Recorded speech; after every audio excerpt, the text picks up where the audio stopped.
you ever said, now what? You've got your list, you've got your body and brain, and you've got your mind finally at peace, and maybe you've even got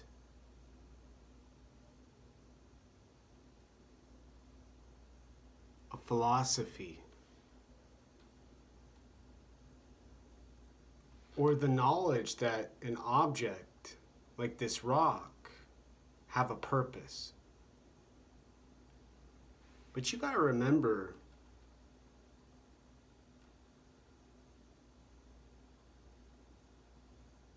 and not forget the sacrifices that have been made to reach this milestone of body, mind, and brain. Having such beauty and such brilliance.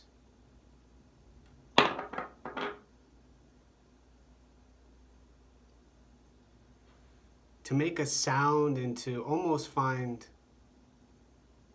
pleasure and satisfaction from making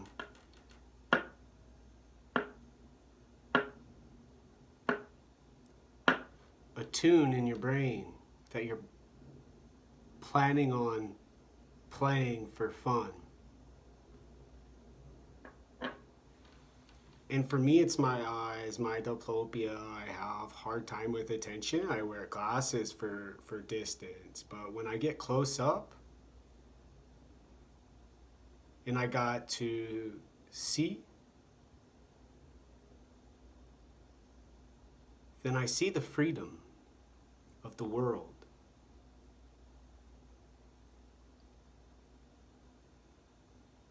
And freedom and racism and freedom and peace are important for the end of racism, for the end of violence, and for the world and the planet to not go extinct from climate change, and to not have to live in a world with drug addicts who bully and hit walls and assault, and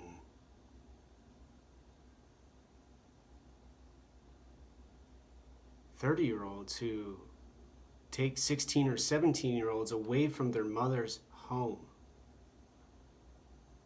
because they know the language and the culture that they come from, and they understand consciousness, and they understand the brain and the body. But what keeps the mind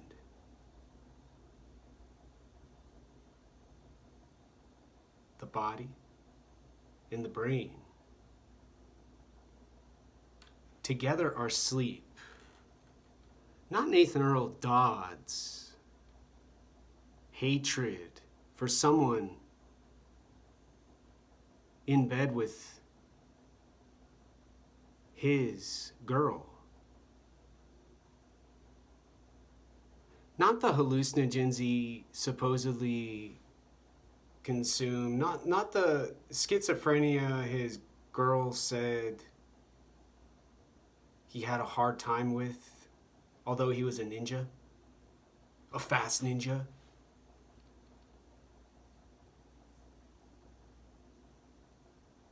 And not the stupidity to jump out the window like a coward and run from the Seattle Police Department. Or to be such a scary, nasty, horrible human being. He made me scared. I thought I was gonna get arrested because I fucked the shit out of him with my hands. And he wasn't used to people defending themselves. He was used to the girl doing as he wished, as he commanded. and he ruined the sanctity of gender. But these kinds of philosophical thoughts and these kinds of thinking can keep a person up at night, trying to figure out, why is the light flashing behind me? Who might be listening to me right now, trying to take my business plan and make a ton of money? Or who might just be a voyeur and creepy? But gender used to keep us safe. The pretty girl listening,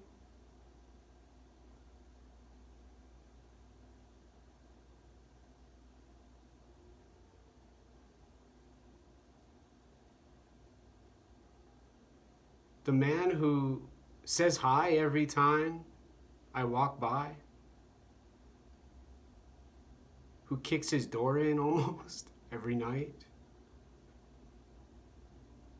and the other neighbor who's pretty sweet herself, but much older.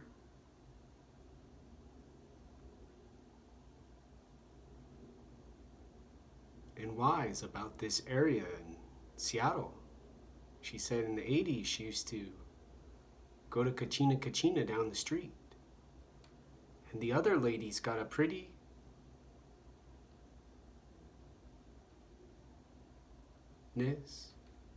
but doesn't talk, only listens and keeps track of what's going on.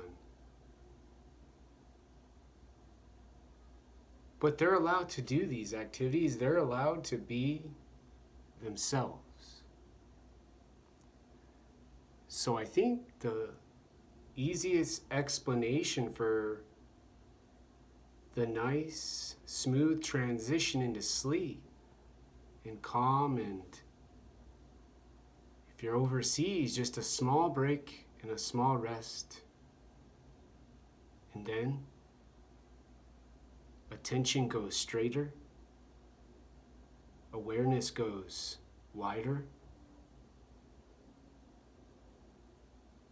eyes and ears see and hear the world, and less people are worried, afraid, hurt, and not as many people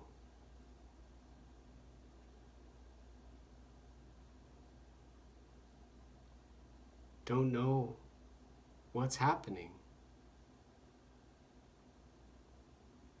in the world, because they have a brain, a mind, and a body. A whole brain with a mind, and a whole body with energy and a place to call home and sleep, or a sleeping bag to camp in and work and learn.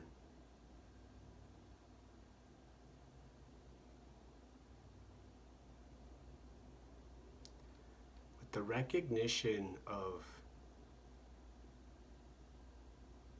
awareness, doesn't have to be a fist and socialist revolution and communist dominance or political winning. Because there's always the original, natural light we all can find on our own.